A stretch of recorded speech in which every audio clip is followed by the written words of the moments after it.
Each week, American History TV's Real America brings you archival films that help to tell the story of the 20th century.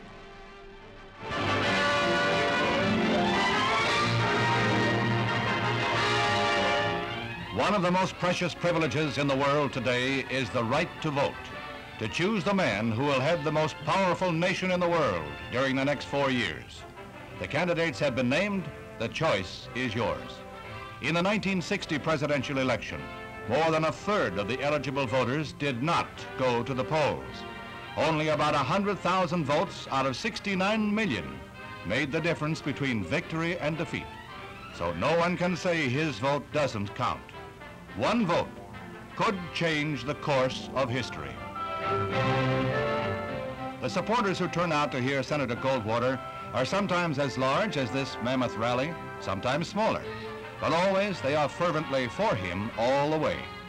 He brings them, he says, a clear choice to make in November, not an echo. Nor does he tailor his remarks to the known views of prejudices of regional groups. Often he takes locally unpopular stands to prove that he is consistent with the principles of his acceptance speech in San Francisco. His followers respect his refusal to compromise.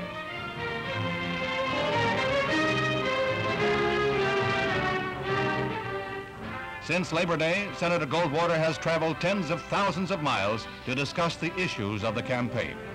The problem of civil rights, he says, cannot be solved by legislation, but rather in the hearts of the American people. He advocates the use of small tactical nuclear weapons at the discretion of NATO commanders.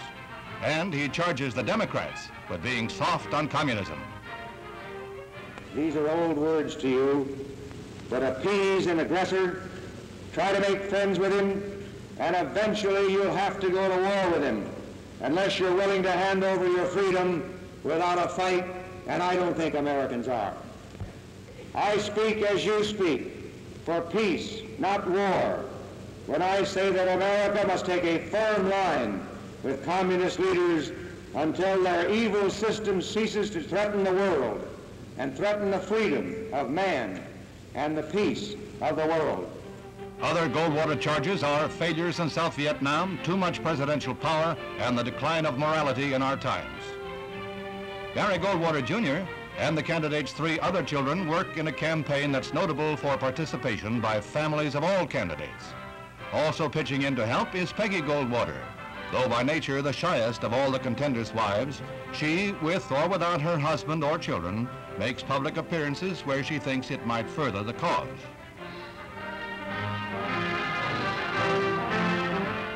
Mr. Goldwater himself lists among his qualifications for the high office he seeks many years of business and military experience and 12 years in the Senate. He thinks his knowledge of flying and of electronics would help. And finally, that a Republican would be better than a Democrat for president.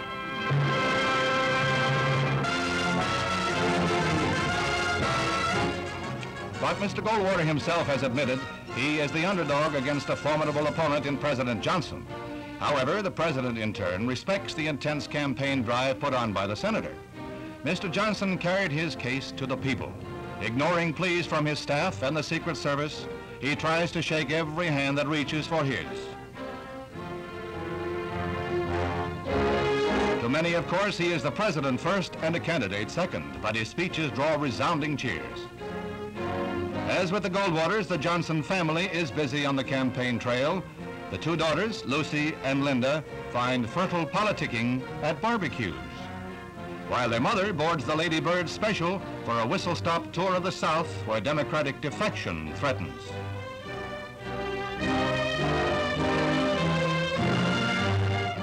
Mr. Johnson seems assured of all of the labor vote, the most powerful single segment of the electorate.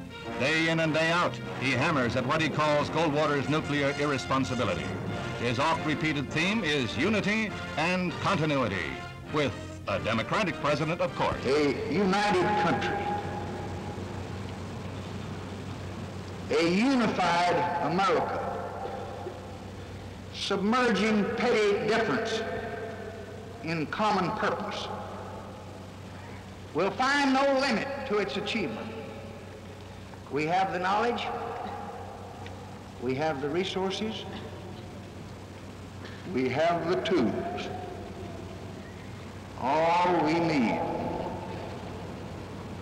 is the courage and the faith and the vision. And you know in your heart that I'm telling you the truth. As the election drew near, came the changes in the Soviet Union leadership, and Mr. Johnson was quick to point out that the world is looking more than ever to a stable U.S. leadership.